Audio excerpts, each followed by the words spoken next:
We seem to be heading to war with Iran. Certainly the Biden administration is pushing us in that direction. What's new and interesting and ominous is that very few Republicans, the opposition party, are pushing back. Instead, some of the party's leaders are encouraging it. Here, for example, is Senator Lindsey Graham of South Carolina from last weekend on NBC. You said this week that the only way to keep the war from escalating is to hold Iran accountable, part of what you're talking about now, and that it might mean bombing their oil refineries. Have you had any discussions with the Biden administration about this? A bit. Here's my message. If Hezbollah, which is a proxy of Iran, launches a massive attack on Israel, I will consider that a threat to the state of Israel, existential in nature. I will introduce a resolution in the United States Senate to allow military action by the United States in conjunction with Israel to knock Iran out of the oil business. Iran, if you escalate this war, we're coming for you. Are you effectively poised to declare war on Iran? That's very strong language. I am poised to use military force to destroy the source of funding for Hamas and Hezbollah. Former Colonel Douglas Macgregor is the CEO of Our Country, Our Choice, and one of the first people we turn to for analysis of events like this because he is interested in what happens to the United States. He joins us now. Doug, thank you for coming on. Do you think that we are moving toward war with Iran? Yes, I do. And it looks like the chosen destination is indeed Armageddon. There doesn't seem to be any real appreciation for the implications for us and frankly, for Europe and the world, as well as the Middle East. So what would happen to the United States if we followed Senator Graham's advice and just began bombing critical infrastructure in Iran? Like what would happen then? Well, all of the bases that we have in Iraq and Syria, unfortunately, where we still have over 1,000 Americans, all of those would be targeted. And this time, they would target them accurately, and this destruction would be wholesale.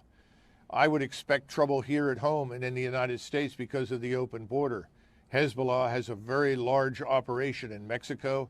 There are no doubt many Hezbollah agents inside the United States.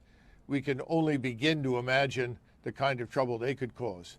The missile and space program in Iran is very advanced, as is their cyber warfare capability. All of these things would be brought to bear against us.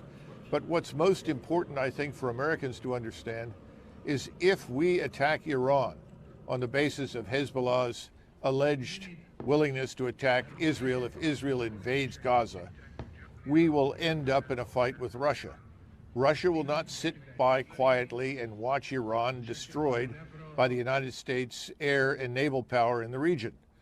And once Russia enters this, it becomes much more than just a local conflict.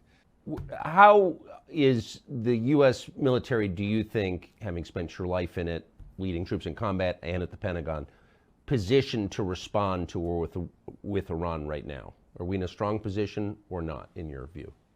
No, I don't think we're in a strong position. I think we're probably at the weakest point in our recent history.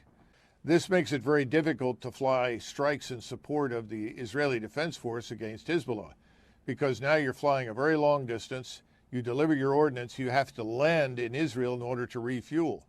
Israel is going to operate under a hail, if not a rainstorm, of missiles and rockets, making it very dangerous to do so. So our naval power, while substantial, may not have the desired impact on the ground that we would like. And then finally, we have no real army anymore. The army is down to perhaps, 450,000. How much of that is ready to fight is open to debate. Much of it is sitting in Eastern Europe right now.